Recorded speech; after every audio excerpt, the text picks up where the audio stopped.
Ayon din sa pag-ibig mo sa akin, bubuksan aking puso't isipan, pagsalansang ko'y aking kinikilala, patawarin yaring kasalanan. Ako'y kaawaan o mahal kong Diyos, sang-ayon sa iyong kagandahang loob, mga sala ko'y iyong linisin, ayon din sa pag-ibig mo sa akin. Sa ngalan ng Ama at ng Anak at ng Espiritu Santo. Amen. Ang pagpapala ng ating Panginoon sa Kristo, ang pag-ibig ng Diyos Ama, at ang pakikipagkaisa ng Espiritu Santo naway suma inyong lahat. At sumainyo rin. Mga kapatid, aminin po natin ating mga kasalanan upang tayo maging marapat gumanap sa banal na pagdiriwang. Inaamin ko Sa makapangyarihang Diyos at sa inyo mga kapatid, na lubha akong nagkasala sa isip, sa salita at sa gawa, at sa aking pagkukulang. Kaya isinasamo ko sa mahal ng Birheng Maria, sa lahat ng mga anghel at mga banal, at sa inyo mga kapatid, na ako'y ipanalangin sa Panginoong ating Diyos. Kaawan tayo ng makapangyarihang Diyos. Patawarin tayo sa ating makasalanan at patnubayan tayo sa buhay na walang hanggan. Amen. Panginoon, kaawaan mo kami. Panginoon, kaawaan mo kami. Kristo, kaawaan mo kami. Kristo, kaawaan mo kami. Panginoon, kaawaan mo kami. Panginoon, kaawaan mo kami. Manalangin tayo. Ama naming makapangyarihan, ang sanlibutan ay iyong binabago sa mga pagdiriwang namin ng iyong pagsagip sa tao. Umulad nawa ang iyong sambayanan sa iyong mga pamanang pangmagpakailanman, at wag nawang magdahop sa iyong tulong sa kasalukuyan, sa pamamagitan ng Kristo kasama ng Espiritu Santo magpasawalang hanggan. Amen. Magsiupo muna ang lahat. Pagbasa mula sa aklat ni Propeta Isaías. Ang sabi ng Panginoon, ako ay lilikha, isang bagong lupa't isang bagong langit.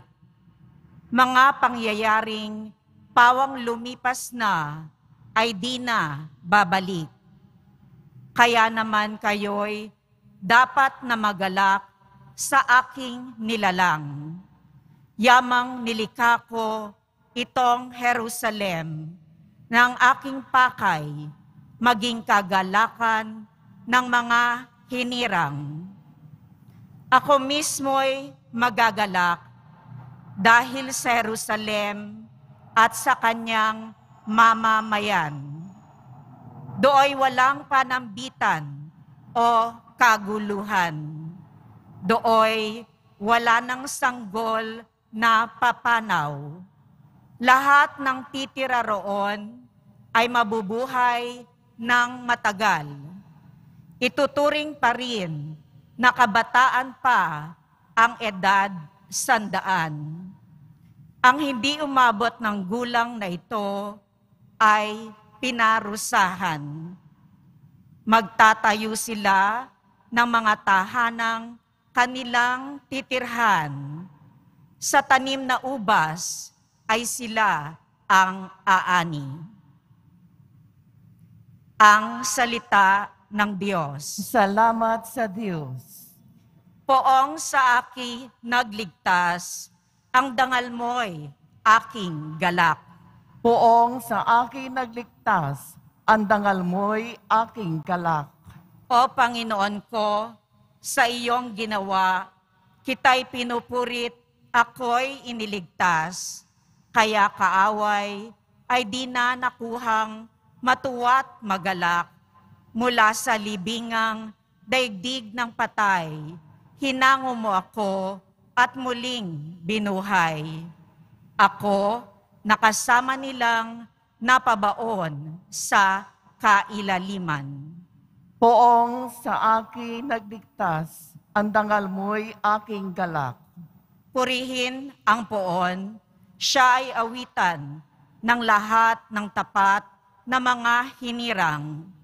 Iyong gunitain ang mga ginawa ng Diyos na banal. Ang kanyang ginawa ay alalahanin at pasalamatan. Hindi nagtatagal yaong kanyang galit at ang kabutihan niya'y walang wakas. Ang abang may hapis at tigmak sa luha sa buong magdamag. Sa bukang liwayway ay wala ng lungkot, kapalit ay galak. Poong sa akin nagligtas, ang dangal mo'y aking galak. Kaya't ako'y dinggin, ikaw ay mahabag sa akin. O poon, ako ay pakinggan. Mahabag ka, poon, ako ay dinggin mo at iyong tulungan. Nadama ko'y galak ng iyong hubarin ang aking panluksa. Sa pasasalamat sa iyo, o poon, ay di magsasawa. Poong sa akin nagligtas, ang dangal mo'y aking galak.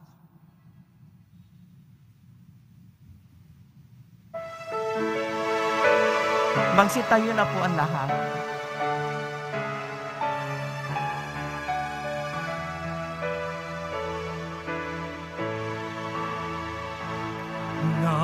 Nagpupuri kami sa iyo, Panginoong Jesucristo. Nagpupuri kami sa iyo, Panginoong Jesucristo.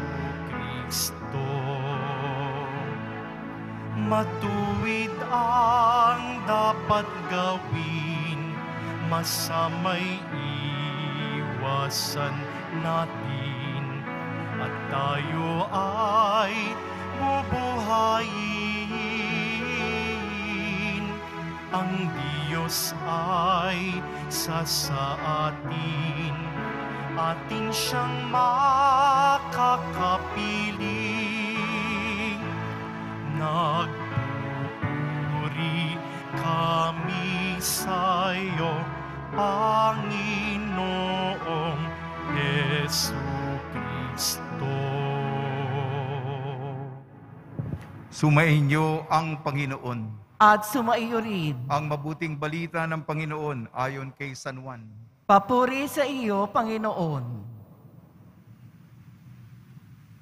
Noong panahong iyon, umalis si Jesus sa Samaria at nagtungo sa Galilea. Sapagkat si Jesus na rin ang nagsabing may isang propeta ay hindi iginagalang sa kanyang sariling bayan.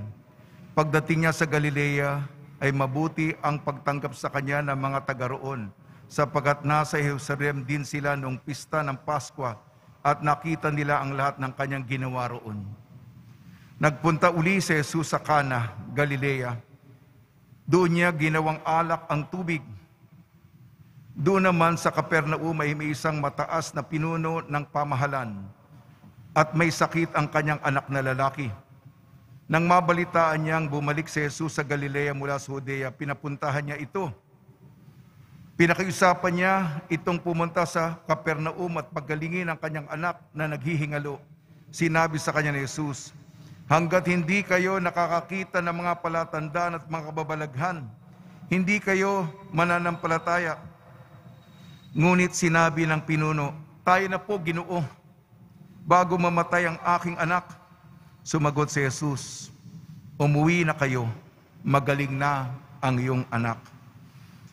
Naniwala ang lalaki sa salita ni Jesus at umuwi nga siya. Sa daan pa'y sinalubong na siya ng kanyang mga alipin at sinabing, magaling na ang kanyang anak. Tinanong niya sila, anong oras siya gumaling? Siya po'y inibsan ng lagnat kahapong mag-aalauna ng hapon. Tugon nila, naalala ng ama na nung oras na yon sinabi sa kanya ni Jesus, magaling na ang iyong anak. Kaya siya at ang kanyang sambayanan ay sumampalataya kay Jesus. Itong pangalawang kababalaghang ginawa ni Jesus sa Galilea, pagpunta niya roon, buhat sa Judea. Ang mabuting balita ng Panginoon. Pinupuri ka namin, Panginoong Heso Kristo. Magsiupo muna tayong lahat. Binabati po namin kayo sa pagpapala, pagbibindisyon, pagbibiyaya, pagkakalob ng napakaraming grasya mula sa ating butihing Panginoong Heso Kristo. Pagnilayan po natin ang salita ng Diyos, naglalakbay pa rin tayo sa kapanahunan ng Kwaresma. Sa ating unang pagbasa, sapagkat ang buhay natin dito ay komplikado, magulo, maraming problema, maraming suliranin. May sanggol o bata namamatay ng maaga. Punong-puno ng pangako ang buhay, kaya lang nabawian ang buhay.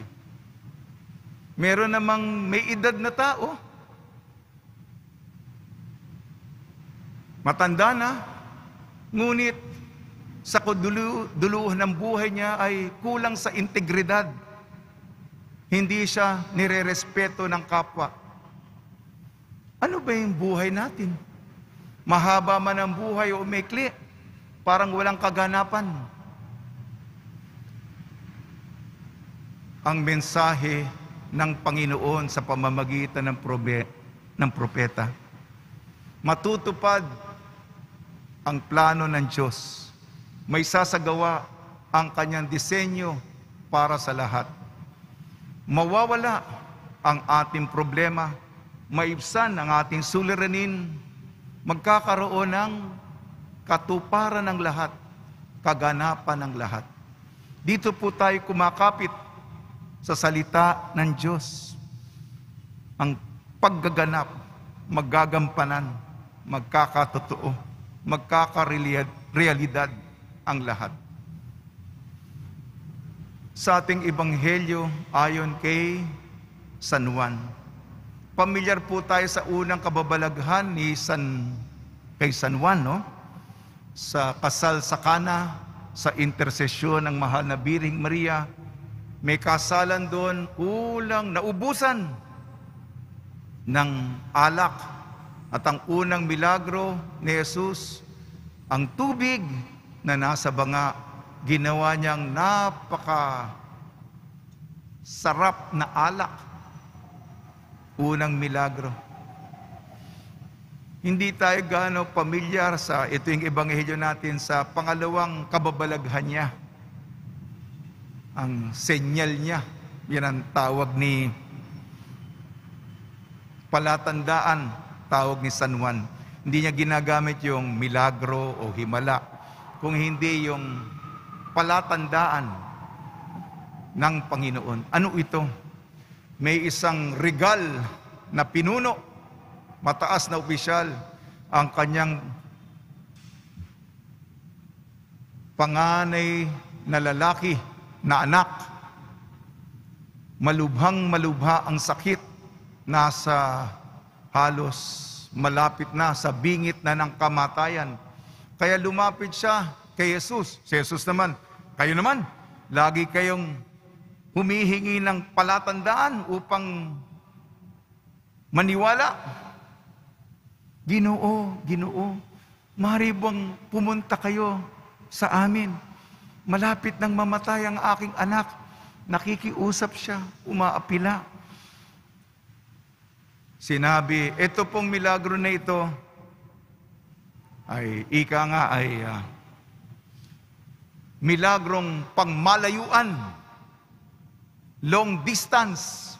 Ika nga noon, merong long distance call. Ika nga sa basketball, ito yung 3-point shot. Malayo eh. At sabi ni Jesus, sa oras na ito, magaling na ang iyong anak. at naniwala itong opisyal na ito. Sa isang salita mo lamang, gagaling na ang aking anak na nasa bingit ng kamatayan. At pauwi na siya, palakad na siya. Kumakapit siya, hinahawakan niya ang sinabi ni Jesus, sa oras na ito, maggaling na ang iyong anak. Sa pagkatapos ng paglalakbay, sinalubong siya ng kanyang mga alipin. Maestro, magaling na ang iyong anak. Anong oras siya gumaling? 1:00 ng hapon. Naalala ng opisyal na ito, yun ang oras na sinabi ni Jesus, sa oras na ito, magaling na ang iyong anak. Kaya siya at ang buong sambahayan niya sumunod kay Jesus, sumampalataya sa Kanya.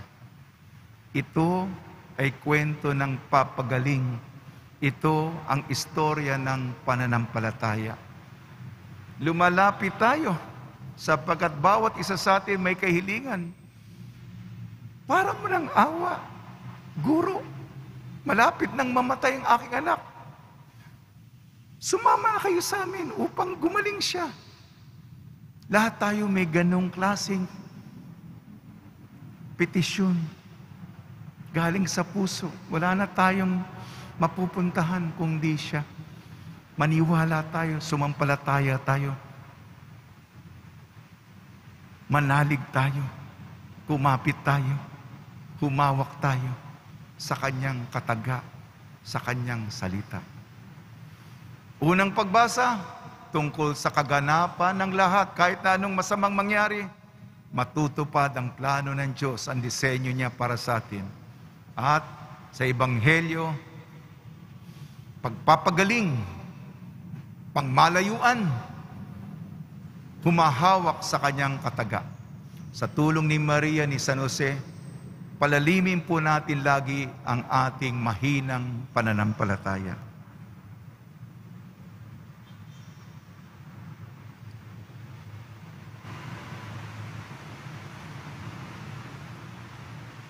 Magsitayo na po ang lahat.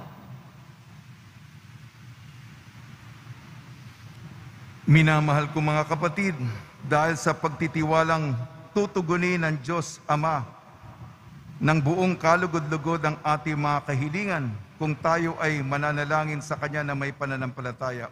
Tugon po natin, Ama, pagalingin mo kami sa pamamagitan ni Jesus.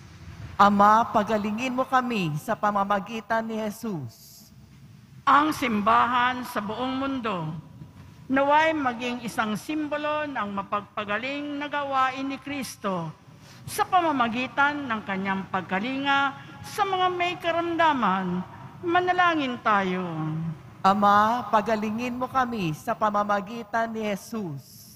Ang mga doktor, nurse at iba pang nangangalaga sa mga may sakit, naway magpakita ng habag at kabutihan ni Jesus sa pagkalinga sa pinakamaliliit ng lipunan. Manalangin tayo. Ama, pagalingin mo kami sa pamamagitan ni Jesus. Itong Kwaresma, naway maging panahon ng paghilom at pagkakasundo para sa mga pamilya at pamayanan. Manalangin tayo.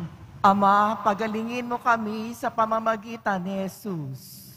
Ang mga may sakit at nagdurusa, naway makatanggap ng pagpapaginhawa at pagtataguyod mula sa kanilang pamilya, mga kaibigan at mga kapitbahay. Manalangin tayo.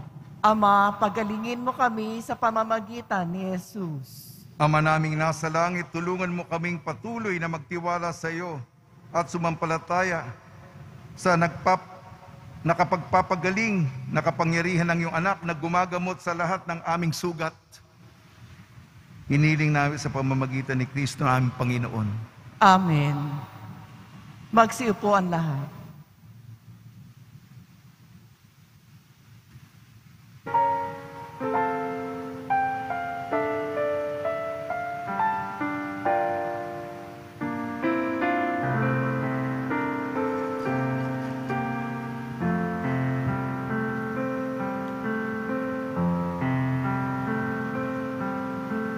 Sa iyo, Ama, aming handog ang tinapay at alak na ito, handog ng iyong bayang sumasamo, humihingi ng patawad mo.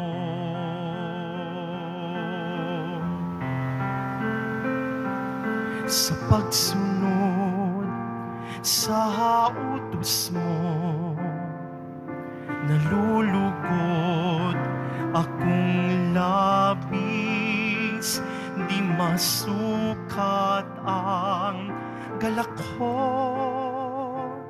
pagkat aking iniibig. Sa iyo, Ama, aming handog ang tinapay at alak na ito, handog ng iyong bayang sumasamot, humihingi ng patawad mo. Magsitayo na po ang lahat. Manalangin kayo mga kapatid upang ang ating paghahain ay kalugdan ng Diyos amang makapangyarihan. Tanggapin nawa ng Panginoon itong paghahain sa iyong mga kamay, sa kapurihan niya at karangalan, sa ating kapakinabangan at sa buong sambayanan niyang banal. Ama namin lumikha, sa paghahain namin sa iyo kami naway mapakinabangan, upang ang pagkadalisay ng aming pamumuhay sa sanlibutan, kami magkaroon ng pagbabago para sa buhay sa kalangitan, sa pamamagitan sa Kristo kasama ng Espiritu Santo magpasawalang hanggan. Amen. Sumainyo ang Panginoon. At sumaiyo rin. Itaas sa Diyos ang iyong puso at diwa. Itinaasa namin sa Panginoon. Pasalamatan natin ang Panginoong ating Diyos. Marapat na siya ay pasalamatan. Ama namin makapangyarihan, tunay nga marapat na ikaw ay aming pasalamatan sa pamamagitan ng Kristo na aming Panginoon. Sa pagbabakasakali mong kami bubuti, isinugo mo si Kristo upang pangunahan kami. Bilang pagsunod sa iyong atas na bigay, ipinahayag ng iyong anak ang iyong kalooban, na mga apit dukha ay kanyang damayan. Ngayon ay iyong inihahandog ang pagkakataong aming maisaloob ang kanyang ganap at kusang paglilingkod upang sa iyo lagi kaming makasunod. Kaya kaysa na mga anghel na nagsisiawit ng papuri sa iyo nang walang humpay sa kalangitan, kami nagbubunyi sa iyong kadakilaan. Santo, Santo, Santo, Panginoong Diyos na mga hukbo, napupuno ang langit at lupa ng kadakilaan mo, o sana sa kaitaasan, pinagpala ang naparirito sa ngalan ng Panginoon, o sana sa kaitaasan. Magsiluhod po ang lahat.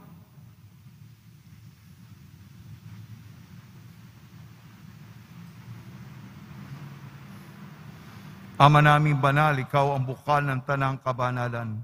Kaya sa pamamagitan ng Espiritu, gawin mong banal ang mga kaloob na ito, upang para sa amin maging katawan at dugo ng aming Panginoong Jesucristo. Bago niya pinagtiis ang kusang loob na maging handog, hinawakan niya ang tinapay, pinasalamatan kanya, pinaghati-hati niya yun, iniabot sa kanyang malagad at sinabi, tanggapin ninyong lahat ito at kanin, itong aking katawan ay hahandog para sa inyo.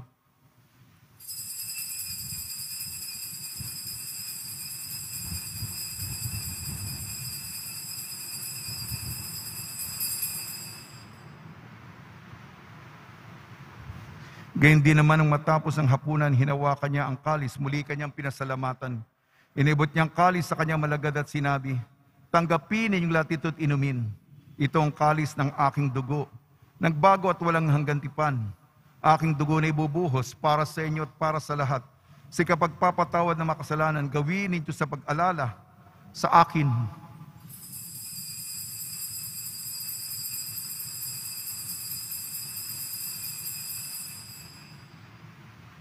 Magsitayo na po ang lahat. Ipagbunyi natin ang misteryo ng pananampalataya. Si Kristo'y namatay, si Kristo'y nabuhay, si Kristo'y babalik sa wakas ng panahon. Ama, ginagawa namin ngayon ng pag-alala sa pagkamatay at muling pagkabuhay ng iyong anak. Kaya't iniaalay namin sa iyong tinapay na nagbibigay buhay at ang kalis na nagkakaloob ng kaligtasan. Kami nagpapasalamat dahil kami minarapat na tumayo sa harap mo para maglingkod sa iyo. Isinasamo namin kami magsasalo-salo sa katawan at dugo ni Kristo ay mabuklod sa pagkakaisa sa pamamagitan ng Espiritu Santo. Ama, lingapin mo yung simbahang laganap sa buong daigdig. Puspusin mo kami sa pag-ibig kaysa ni Francisco na aming Papa at ni Jose na aming Obispo at ng Tanang Kaparian.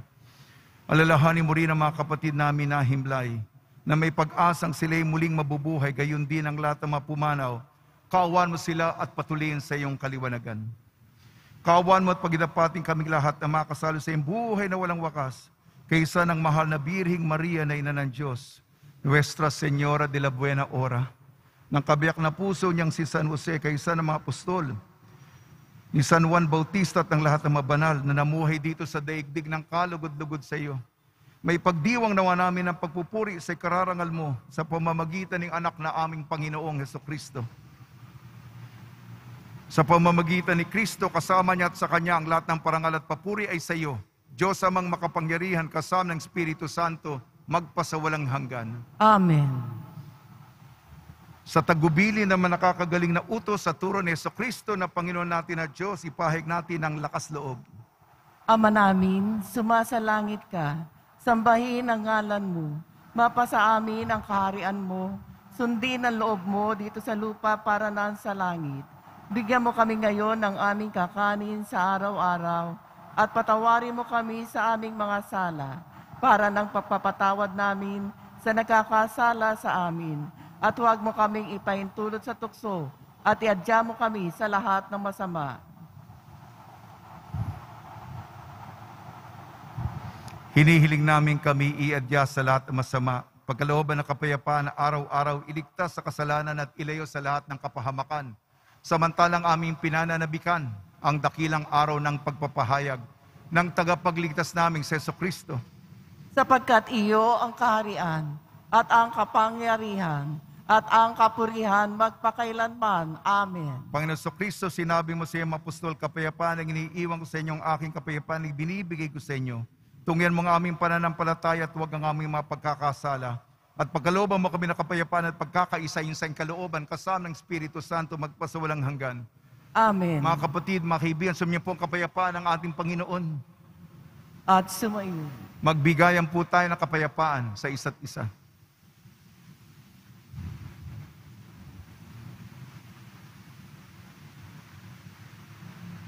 Kordero ng Diyos na nag-aalis ng mga kasalanan ng sanlibutan, maawa ka sa amin. Kordero ng Diyos na nag-aalis ng mga kasalanan ng sanlibutan, maawa ka sa amin. Kordero ng Diyos na nag-aalis ng mga kasalanan ng sanlibutan, ipagkaloob mo sa amin ang kapayapaan, magsiluhod po ang lahat.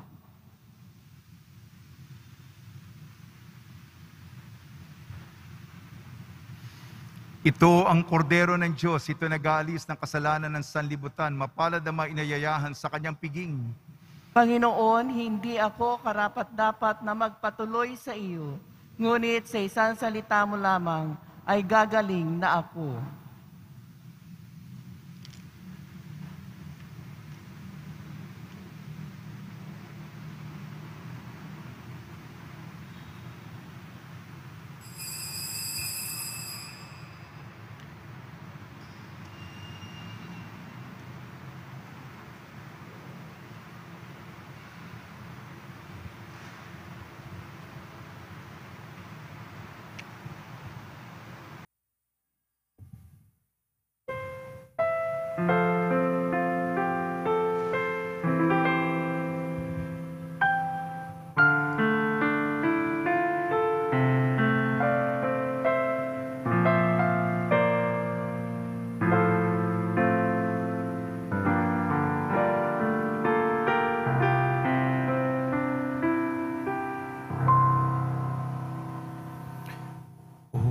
Jesus, hilumin mo aking sugatang puso ng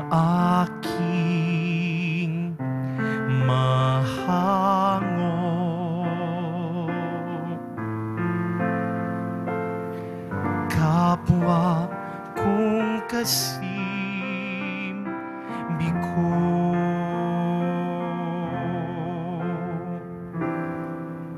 Hapis at pait, iyong patamisin at takkan ang sakit ng magningas ang rikit.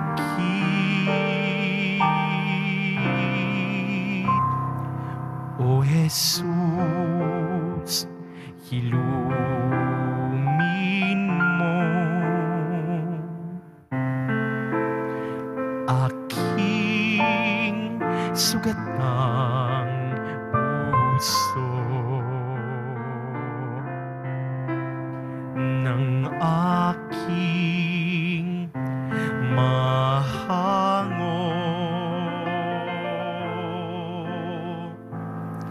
Kapwa kong kasimbi ko,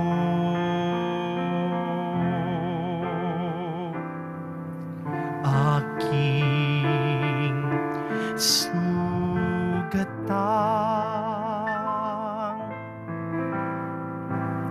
diwa't katawan ay gawing daan ng iyong kaligtasan.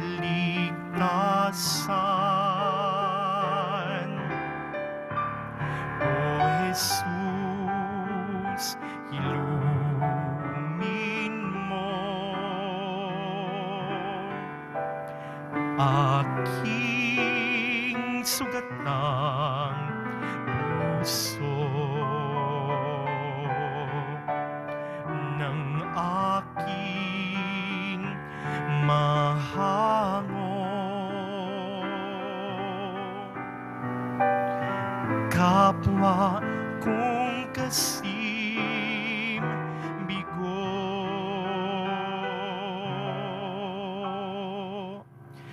kapwa kong kasimbi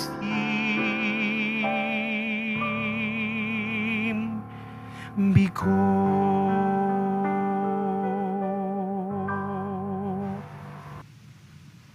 Magsitayo na po ang lahat. Manalangin tayo.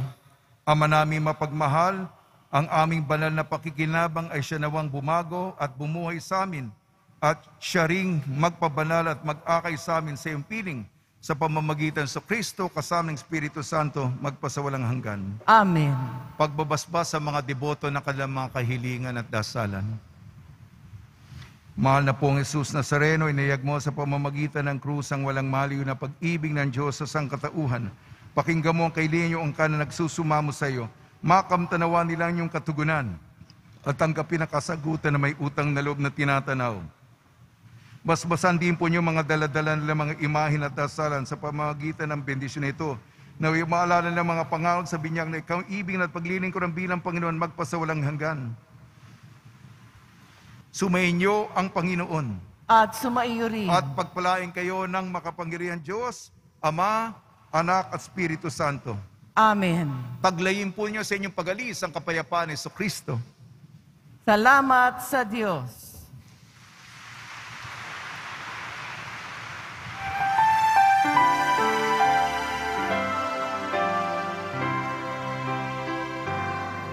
Cristo Padre Jesus Nazareno, sinasamba ka namin, pinipintuho ka namin, aral mo ang aming buhay at kaligtasan.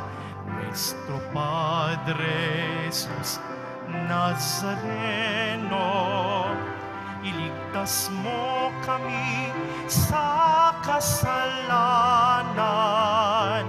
Ang krus mong kinamatayan ay sagisag ng aming kaligtasan.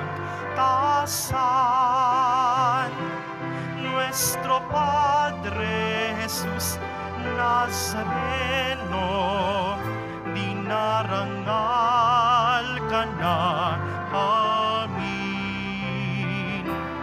Nuestro Padre Jesus Nazareno, nilulwalhati ka namin.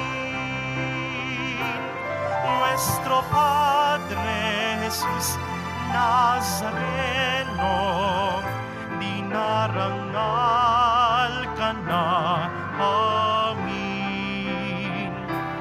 Nuestro Padre Jesus Nazareno, nilulwalhati ka namin.